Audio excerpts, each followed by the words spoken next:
বিশ্ববিদ্যালয়ের সংঘাত ও উত্তেজনার মাধ্যমে ক্যাম্পাস কুক্ষিগত করার চক্রান্ত চলছে বলে অভিযোগ করেছেন জাতীয় ছাত্রশক্তির নেতারা।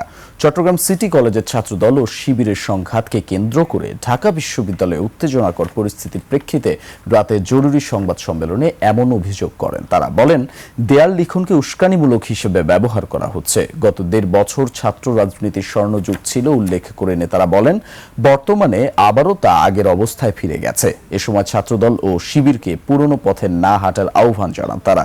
এছাড়া সংঘাতময় পরিস্থিতি পরিহারের উদ্যোগ নিতে ছাত্র সংগঠনগুলো নিয়ে একটি সামাজিক চুক্তি করারও তাগিদ দেন ছাত্রশক্তির নেতারা।